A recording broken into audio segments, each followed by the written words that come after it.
Luan Santos diz... na verdade, está rolando uma discussão aqui no nosso chat por causa da mensagem dele.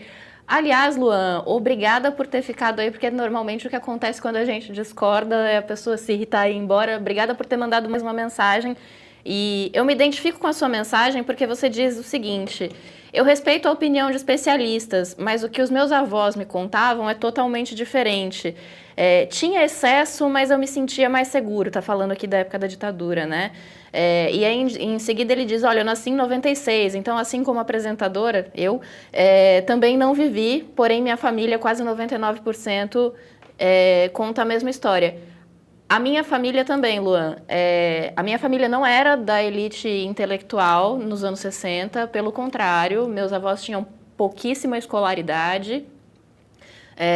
A minha mãe cresceu durante a ditadura e conseguiu uma certa mobilidade social porque ela entrou num curso superior nos anos 80 e talvez por isso meus avós não tenham tido medo, porque é uma fase em que normalmente as pessoas começam a se envolver politicamente, naquela época principalmente.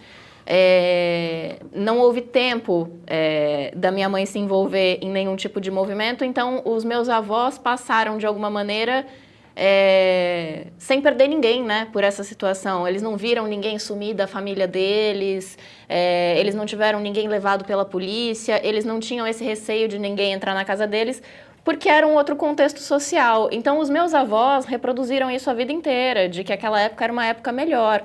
Mas não era, a gente tinha torturadores no poder, a gente tinha uma insegurança para sair de casa, né? O Pablo diz aqui também, a segurança é ilusória e restrita, né? Como você mesmo disse, não podia ficar de bobeira, então o que é esse ficar de bobeira? Só pode sair de casa para trabalhar e voltar? E a arte, a liberdade, não pode fazer música sem ter que mandar para censura.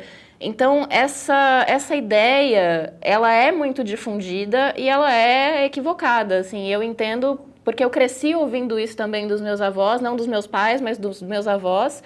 E eu acho que eles morreram com essa ideia na cabeça porque a gente teve uma anistia, porque não houve uma evidência... esses crimes não foram evidenciados como eles deveriam ter sido ao final da ditadura, para que as pessoas tivessem a exata noção de que eles estavam sendo governados por criminosos.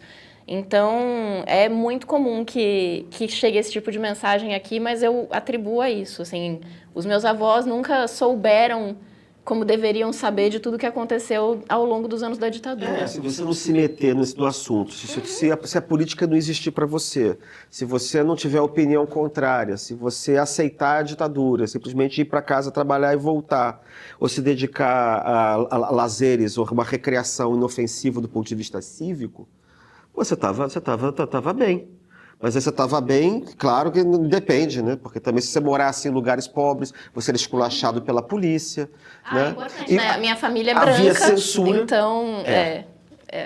Havia muita censura, você não tinha acesso às informações, e você tinha uma tendência sempre a tentar vincular crimes que aconteciam comuns como coisas praticadas por opositores do regime.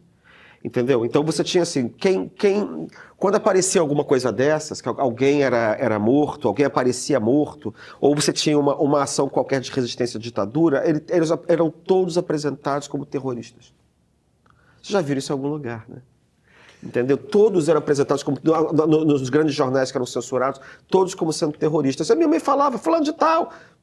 Agora eu já dei o nome dela, coitada. Mas assim, eu já ouvi alguém falar da Dilma assim, isso era uma terrorista. Entendeu? Todos os inimigos do regime eram classificados como terroristas. Aliás, na Venezuela também é assim.